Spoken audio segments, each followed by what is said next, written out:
Western Civ video of the rise and fall of the Merovingian dynasty, and then the rise of the Carolinian dynasty. So this all starts actually with our guy Clovis here. As we can see, he actually amasses quite a big territory for the Franks, which is where he's from, and that's where all these dynasties will actually be at, is we're talking about the Franks. And he does this by unifying Gaul, by like taking out a bunch of his enemies, by like battle, and he actually takes a bunch of his enemies, and by 508, the emperor of the Byzantine Empire, which is over here, actually recognizes him as the king of the Franks, and also by 508 he is converted to Christianity. But by 511 he actually dies and trusts his 4 sons here to run the Frankish kingdom that he has. But of course that doesn't work. They have bloody battles,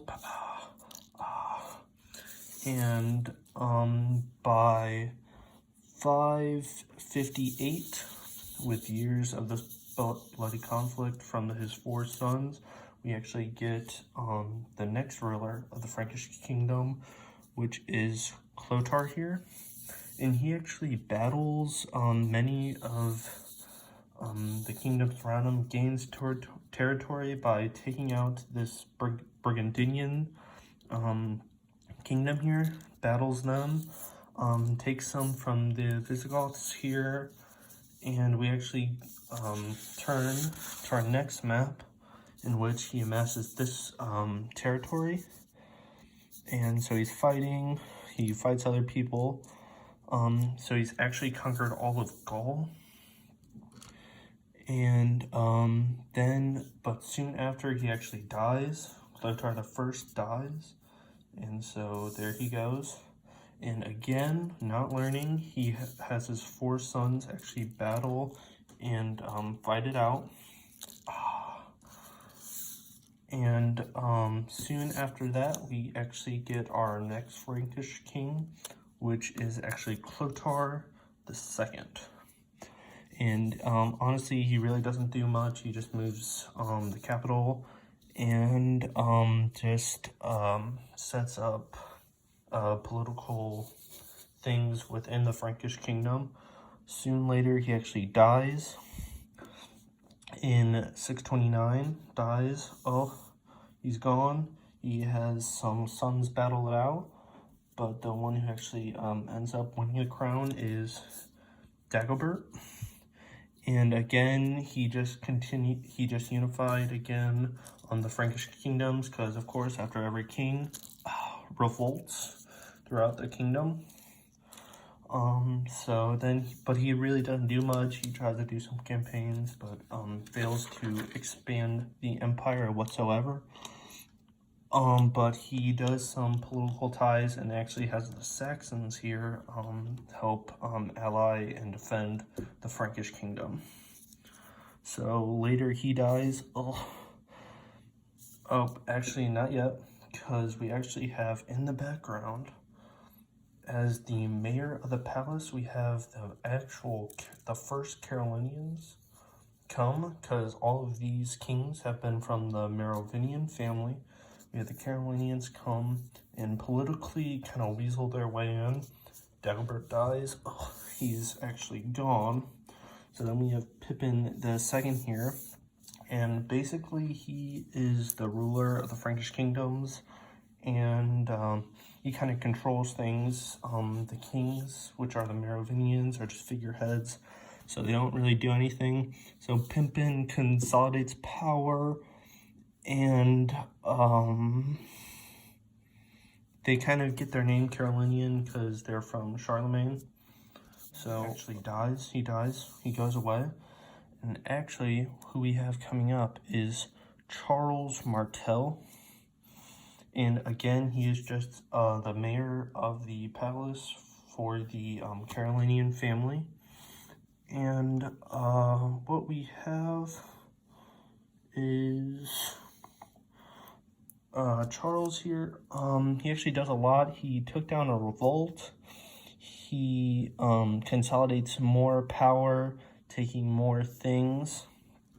And as we transition to our next map here, which is not this one, transitions to our next map here. This is actually the territory he ends up amassing by taking down revolts, campaigning to push Saxons back. And he does this, he actually controls the Merovingian king of the Doric III in 1773. And he does this for a while until his actual eventual death, as he dies in 1774, that 1 year later, he dies. And we actually have his son, Pippin III, come in, and at first, Pippin III is again mayor of the palace, and he does this, he uses the Merovingian family as a figurehead, but soon actually wants to actually gain power and become the king of the Franks. So actually in 1774, the Pope sends a letter to him that he can actually become king. So he actually kicks out, attacks the Merovingian family, and he becomes king in 1751 by an assembly of the bishops that the Pope allows, and he consolidates more power, and this is him becoming king. He consolidates more power, takes parts of northern Italy that we saw, northern Italy, and parts of Spain, as he just reinforces the Frankish kingdom in Gaul. He actually then, while consolidating power, sends diplomats to different places, because as we see here, we find the caliphate, the ulama caliphates, which are Muslims, and he actually sends diplomats to them, to the Byzantines over here, and allows the Franks to be just more diplomatic. But eventually he dies in 1776, and again, we get wars and revolts as he dies, and this actually comes up to his two sons, which are Carloman and Charles, which he later changes his name to Charlemagne. And Carloman doesn't really do much, and actually doesn't help Charlemagne take down revolts that are popping up throughout the Frankish kingdom.